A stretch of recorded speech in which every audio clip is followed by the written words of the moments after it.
Good morning guys. So हम PT 365 polity and constitution के magazine कर रहे थे, तो आज मैं इसको कंप्लीट कर दूंगी। अभी इस वीडियो में तो नहीं, नेक्स्ट वीडियो में कवर कर दूंगी, जो आज ही कल आऊँगी। ठीक है, चलो आज का पहला टॉपिक स्टार्ट करते हैं। Prevention of corruption amendment act 2018। Recently department of personal and training ने कुछ गाइडलाइंस इशू करी हैं under the prevention of corruption amendment act. ये जो अमेंड हुआ है एक्ट, जिसने रिप्लेस कर दिया है प्रिवेंशन ऑफ करप्शन एक्ट 1988 को।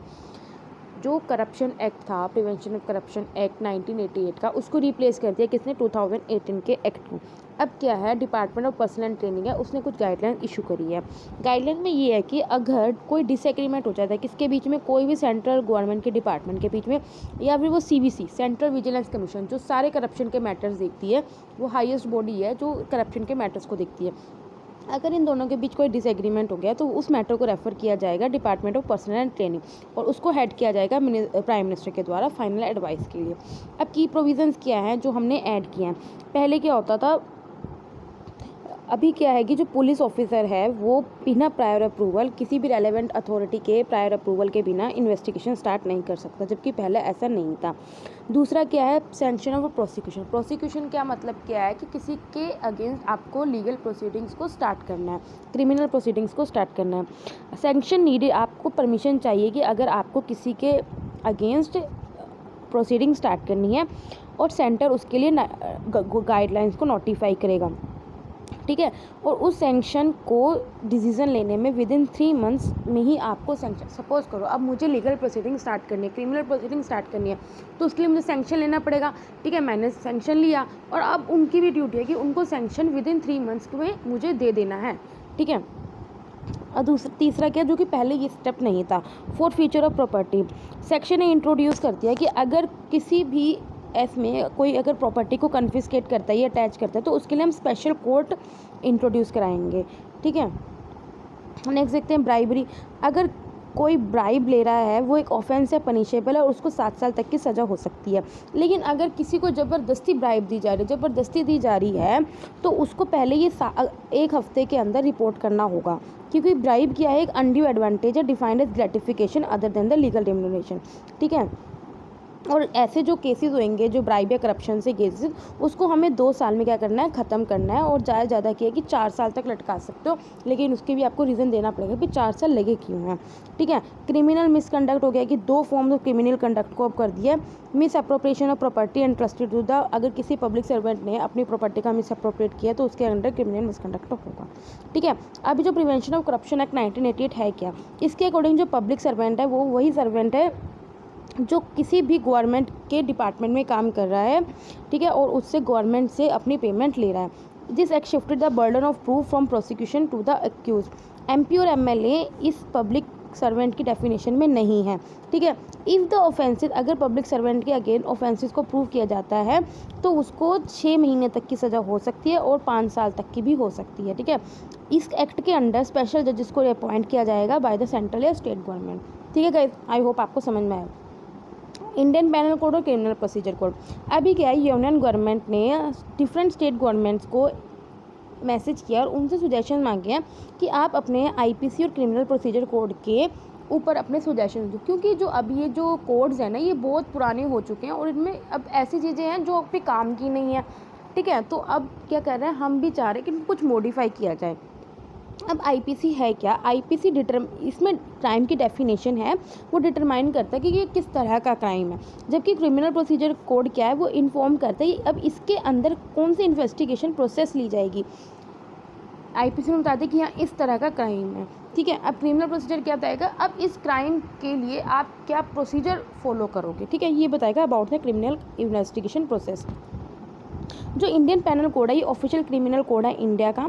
ये कॉम्प्रिहेंसिव कोड है, इंटेंटेड टू कवर, ये सारे सब्सटेंटिव एक्सट्रैक्ट क्रिमिनल लॉ को कवर करता है। इस कोड को पहली बार 1860 में ड्राफ्ट किया गया था on the recommendation of first law commission. और फर्स्ट लॉ कमीशन कब आया था, हेड किया था, याद करो, मायो के टाइम पे। तो ये आपको याद रखना, लॉ कमीशन हम पहले कर चुके हैं। ठीक है, इसी में। और क्रिमिनल प्रोसीजर कोड में क्या है, ये on procedure for administration of substantial criminal law ये बताती है।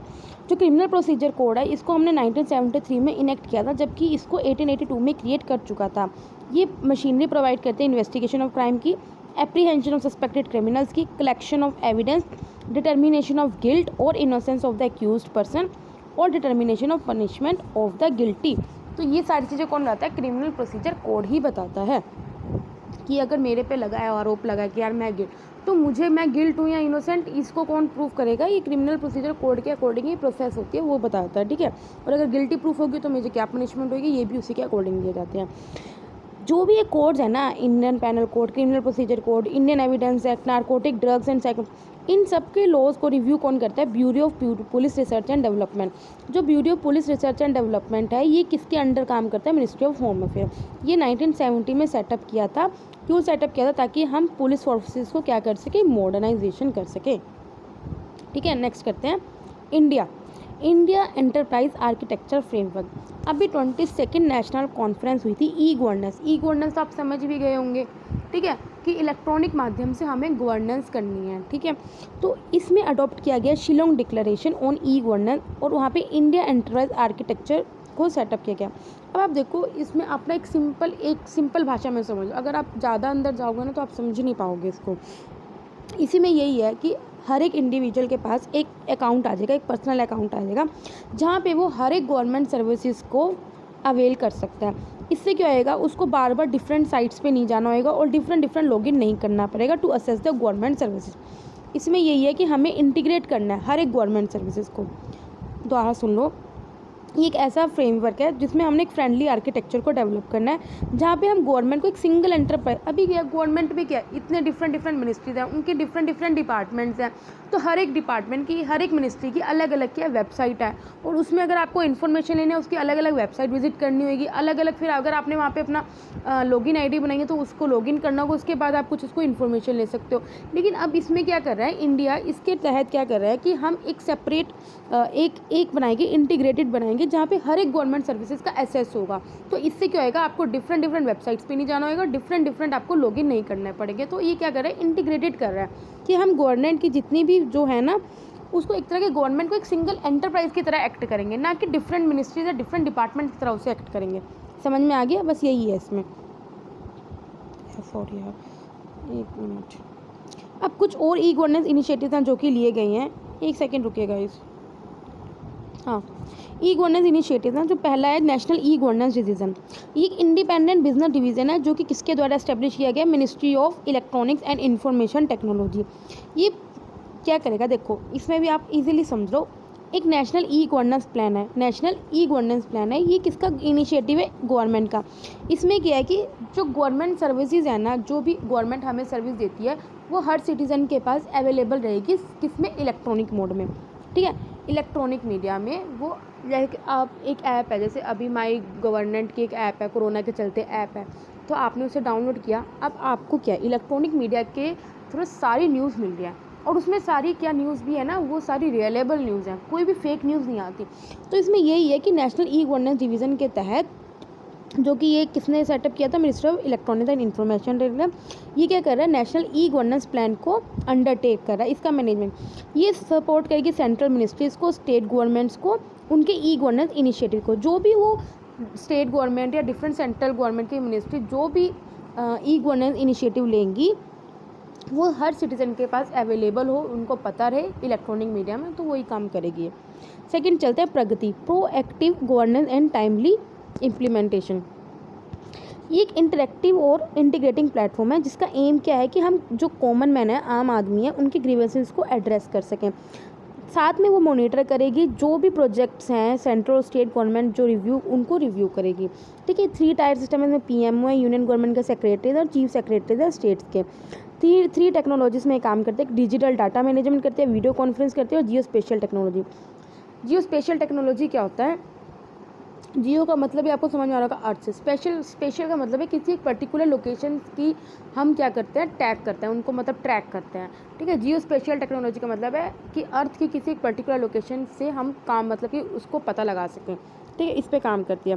रिसेंटली जो भी प्रगति की मीटिंग होती है उसको कौन चेयर करते हैं? उनको प्राइम मिनिस्टर। ये आपको पता होना चाहिए, क्योंकि चेयरमैन में ना आपको फंसा देता है, वो पूछ लेगा यार, minister of home affairs option दे देगा, फाइनेंस दे देगा, ठीक है, या फिर जिसके द्वारा बनाई गई है उसको वो दे देगा, ठीक है। तो ये आपको पता होना चाहिए।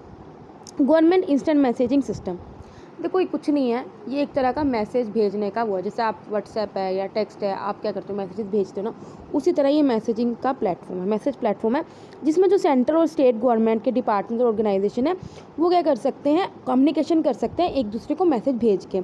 ये जो डेवलप किए द्वारा किसके द्वारा किया गया, नेशनल इंफॉर्मेटिक्स सेंटर के द्वारा। इसको सेफर इसलिए कंसिडर किया जा रहा है क्योंकि ये इंडिया में डेवलप हुआ है, ठीक है, और जिसकी वजह से जो इन्फॉर्मेशन है ना वो सारा का सारा जो गवर्नमेंट बेस्ड क्लाउड है ना उसी के अंडर स्टोर रहेगी। इसमें प्रोविज़न भी है, आप डॉक्यूमेंट और मीडिया भी शेयर कर सकते हो, ठीक है। तो अब समझ में आ गया किसके द्वारा डेवलप किया गया और इसका क्या काम है। नेक्स्ट न्यूज़ पे चलते हैं, भुवन पंचायत भी ये डेवलप किया गया है National Remote Sensing Centre ISRO के द्वारा। ये क्या है, ये यूज़र फ्रेंडली जियो पोर्टल है under ISRO space based information support and decentre. इस प्रोजेक्ट के अंडर इसने ये डेवलप किया है। अब ये क्या है, क्या करेगा, क्या ये जियो स्पेशल सर्विस देगा ताकि ग्राम पंचायत को ऐड कर सके। अब ग्राम पंचायत को इस तरह से, यार अब आपको एग्रीकल्चर करना है, अगर आपको पहले आपकी लैंड की सारी नॉलेज रहेगी या फिर आगे क्लाइमेट क्या रहने वाला है, वेदर क्या रहने वाला है, कितनी बारिश आएगी, कितना होगा, ये आपको अगर सब पहले ही पता रहेगा तो उस हिसाब से आप वो उस फसल को बोगे ताकि फ्यूचर में आपकी फसल ख़राब ना हो, ठीक है। तो इस तरह से ये सारी जो भी जियो स्पेशल जितनी भी सर्विसेज हैं वो ग्राम पंचायत को देगा और उनकी हेल्प करेगा। ये ऐड करेगा database visualisation, data analytics generating और ऑटोमेटिक रिपोर्ट को जनरेट करेगा, ठीक है, ताकि हम ग्राम पंचायत के मेंबर्स को बेनिफिट पहुंचा सकें। For the first time thematic database on high scale for the entire country is available with high integrated high resolution data for the planning। जो भुवन है ये नेशनल जियो पोर्टल था, ये डेवलप किया गया था इसरो के द्वारा। इसके अंदर जियो स्पेशल डाटा सर्विसेज और टूल्स हैं एनालिसिस करने के लिए। अब कंज्यूमर की ऐप है, गवर्नमेंट ने अभी कंज्यूमर ऐप को लॉन्च किया जिसमें वो कंज्यूमर की हेल्प करेगी ताकि कंज्यूमर अपने रजिस्टर कर सके, जो भी वो ग्रीवेंसेस क्या कर रहा है मतलब कि सह रहा है उनको ऑनलाइन रजिस्टर कर सके, या फिर कोई भी जो कंज्यूमर ने सुजेशन देना है वो भी वो रजिस्टर कर सकता है। जो भी कंप्लेन का स्टेटस होगा वो डेली बेसिस पे मॉनिटर करी जाएगा और वीकली बेसिस पे यूनियन मिनिस्ट्री जो of consumer affairs food and public distribution वो रिव्यू करेगा। इससे कंज्यूमर क्या है कि इन्फॉर्मेशन ले सकता है 42 सेक्टर्स की, including consumer durable, electronic products, e commerce, banking और इंश्योरेंस की। डिजी लोकल क्या है, डिजी लोकल क्या है, ये पहली बात तो ये इनिशिएटिव किसका है, Ministry of electronics and information technology का। ये एक सिक्योर क्लाउड बेस्ड प्लेटफॉर्म है जहाँ पे आपका जो भी आप डाटा स्टोर करोगे वो सिक्योर रहेगा। जैसे आप क्या करते हो कि यार अपना डाटा आपको गूगल ड्राइव में अपलोड कर दोगे, या आजकल तो MI क्लाउड चल रहा है, वीवो का अलग क्लाउड चल रहा है, इन सब क्लाउड में चल रहा है। क्यों, ताकि अगर कल को आपको फ़ोन चोरी होता है या कुछ भी होता है, कहीं गुम जाता है तो आपका डाटा ना गुमे, तो आप क्या करते हो उसको पहले अपलोड कर देते हो ताकि मेरा डाटा सिक्योर है। उसी तरह डिजी लॉकर है, सिक्योर क्लाउड बेस्ड प्लेटफॉर्म है for storage sharing and verification of document and the certificate. ये 1 GB आपके प्रोवाइड करेगा स्टोरेज की, आप 1 GB स्टोर कर सकते हो। और अगर यूज़र की डेथ हो जाती है तो जो भी डाटा या जो भी डॉक्यूमेंट डिजी लॉकर पे अपलोड है वो उसका एक्सेसिबल नहीं हो पाएगा और ऑटोमेटिकली वो गवर्नमेंट के पास हो जाएगा। National e service delivery management क्या है, देखो इसमें क्या है, कौन सी स्टेट गवर्नमेंट या कौन सी यूटी गवर्नमेंट या फिर सेंट्रल मिनिस्ट्री जो अपने पोर्टल से सर्विस दे रही है वो कितनी अच्छी दे रहे हैं, मतलब कि उसमें क्या क्या कंटेंट है। लाइक अब मैंने यूट्यूब पे चैनल तो बना लिया लेकिन अब मैं आपको कंटेंट ना दूँ, ठीक है, तो उसका क्या फ़ायदा ना, वो इसी को चेक कर रहा है, ठीक है। जो पहला जो national e service delivery assessment है वो किसने रिलीज़ किया है, department of administrative reforms and public revenue. ये असेस करेगा स्टेट, यूटी और सेंट्रल मिनिस्टर के सर्विस पोर्टल को 7 पैरामीटर्स पे। ये असेसिबिलिटी, कंटेंट की अवेलेबिलिटी है, ईजिली यूज़ कर सकते हो आप उसे, इंफॉर्मेशन की सिक्योरिटी है, प्राइवेसी भी है, एंड सर्विस डिलीवरी है, इंटीग्रेटेड सर्विस डिलीवरी है और स्टेटस एंड रिक्वेस्ट ट्रैकिंग। अगर आपने कुछ रिक्वेस्ट किया तो उसमें हम ट्रैक कर सकते हैं, जैसे आप अपना ऑर्डर करते हो तो आप ट्रैक कर लेते हो, उसी तरह अगर मैंने कुछ रिक्वेस्ट की है तो आप उसको ट्रैक करने का ऑप्शन है, तो ये सबको वो असेस करती है। 6 सेक्टर्स को ये फ्रेमवर्क कवर करते हैं, जैसे फाइनेंस का, लेबर का, एम्प्लॉयमेंट का, एजुकेशन का, लोकल गवर्नमेंट यूटिलिटीज़ का, सोशल वेलफेयर का, इसमें एग्रीकल्चर और हेल्थ भी इंक्लूड है, और एनवायरनमेंट का जिसमें इंक्लूडिंग फायर सेक्टर्स भी है। पोर्टल संतुष्ट क्या है, पोर्टल संतुष्ट का एक ऑब्जेक्टिव क्या है, हम ट्रांसपेरेंसी प्रमोट कर सके, अकाउंटेबिलिटी प्रमोट कर सके और effective delivery of public services, और जो भी पॉलिसीज़ किसकी, ministry of labour and employment की, उनको इम्प्लीमेंटेशन कर सके ग्रास रूट लेवल तक थ्रू कॉन्स्टेंट मॉनिटरिंग, ठीक है। जो पोर्टल संतुष्ट है, आप एक बार दोबारा पढ़ो, जो भी ministry of labour and employment की जो स्कीम्स है ना, उसको वो क्या करेगा, ग्रास रूट लेवल का है, जैसे लोकल कम्युनिटीज़ तक वो पहुंचाएगा और उसको क्या करेगा, मॉनिटर करेगा कॉन्स्टेंटली। ठीक है, यही बताया इसमें, वो भी ट्रांसपेरेंट मैनर में, अकाउंटेबल मैनर में। ठीक है, the objective of Santosh is to promote transparency, accountability, effective delivery of public services and implementation of policies schemes of Ministry of Labor and Employment at grassroots level through constant monitoring। आज दिशा chatbox क्या है, ये Indian railways के द्वारा किया गया, इस पर आप चैट कर सकते हो। ठीक है, कैसी चैट भाई, चैट हमने कि आपको कोई इंक्वायरी करनी हो कि यार मेरी ट्रेन कब आ रही है या कितनी लेट है, ये सब आप पूछ सकते हो। ठीक है, ये आर्टिफिशियल इंटेलिजेंस बेस्ड है ये चैटबॉट, ये 2018 में इंडियन रेलवेज ने लॉन्च किया है ताकि जो भी आपकी रेलवे पैसेंजर्स की जो क्वारीज है उसको सॉल्व कर सके। ठीक है, over internet. Initially it was launch in English, पहले इसको इंग्लिश भाषा में लॉन्च किया था, लेकिन अब इसको हिंदी लैंग्वेज में भी अपग्रेड कर दिया है। ठीक है, ये IRCTC के द्वारा ही ऑफर किया गया। जन सूचना पोर्टल क्या है, ये लॉन्च किया गया राजस्थान स्टेट गवर्नमेंट के द्वारा। ठीक है, इसमें पोर्टल को डेवलप किसने किया है, department of information technology and communication in collaboration with civil society and ये कंट्री का एक पहला सिस्टम है जहाँ पे डिफरेंट आप गवर्नमेंट की जो स्कीम्स हैं 23 गवर्नमेंट स्कीम्स और 13 डिपार्टमेंट्स को सर्विसेज को एक सिंगल प्लेटफॉर्म पे ले सकते हैं। जैसे हमने इंडिया की बात करी, INDA इंडिया एंटरप्राइज आर्किटेक्चर की, उसी तरह जन सूचना पोर्टल में क्या है, राजस्थान का, पहली बात तो राजस्थान का इनिशिएटिव है, उसमें क्या है कि 13 गवर्नमेंट डिपार्टमेंट्स की और 23 गवर्नमेंट स्कीम्स की आप इंफॉर्मेशन एक सिंगल प्लेटफॉर्म पे ले सकते हो। This initiative is inspired by the spirit of Section 4 Clause 2 of the Right to Information Act 2005, that is the proactive disclosure of information। चलो एक और टॉपिक देख लेते हैं, good governance index. Good governance index कौन रिलीज कर रहा है, Ministry of personnel public grievances and pension, उसने लॉन्च किया good governance index day on the occasion of good governance day. Good governance day कौन सा, तो 25 दिसंबर, याद रख लो यार, क्रिसमस डे को गुड गवर्नेंस डे होता है। और गुड गवर्नेंस इंडेक्स कौन रिलीज करता है, Ministry of personnel public grievances and the pension. अब गुड गवर्नेंस इंडेक्स क्या बता रही हो कि नाम से ही पता चल रहा है कि कौन से स्टेट, कौन सी यूटी कितना एबल है कि अपनी गवर्नेंस को अच्छी प्रोवाइड कर सके और क्या क्या टूल्स हैं, क्या क्या मेथड्स हैं वो यूज़ कर रही हैं, क्या क्या स्ट्रेटजीज यूज़ कर रही हैं कि अपनी गवर्नेंस को इम्प्रूव कर सके, तो यही वो चेक करेगा। ठीक है, good governance index is a uniform tool across the states to assess the status of governance, status क्या है गवर्नेंस का, and impact of various intervention, और क्या ऐसे स्टेप्स हैं जो लिए गए हैं स्टेट गवर्नमेंट है किसी यूटी के द्वारा। ऑब्जेक्टिव क्या है, हम इसमें कंपेयर करेंगे स्टेट्स को, governance in all the state. 10 sectors पे हम मेनली करेंगे, देखते हैं 10 सेक्टर्स कौन कौन से भाई, देख लो। Agriculture and allied sectors, environment, citizen centric government, public health, public infrastructure, utilities, economic governance, social welfare, judicial and public security, human and resource development, commerce and industry. इन 10 सेक्टर्स पे करेगी। स्टेट और यूटी को 3 भागों में divide किया, big state, north east और hilly area, और यूटीज़ को। ठीक है, अब आप देख लेते हो, रैंकिंग देख लेते हैं। बिग स्टेट्स में तमिलनाडु ने टॉप किया है, उसके बाद महाराष्ट्र और कर्नाटका, फिर छत्तीसगढ़ और फिर आंध्र प्रदेश। नॉर्थ ईस्ट और हिली स्टेट में हिमाचल प्रदेश ने टॉप किया है और उसके बाद उत्तराखंड, त्रिपुरा, मिजोरम, सिक्किम। यूटीज़ में पौंडुचेरी ने टॉप किया है और चंडीगढ़ और दिल्ली फिर बाद में। ठीक है गाइस, तो आज के लिए इतना रखते हैं। अभी के लिए नेक्स्ट वीडियो में ना मैं आपकी पूरी कवर करा दूँगी क्योंकि 4-5 पेज ही बचे हैं। और ठीक है गाइस, बाय बाय।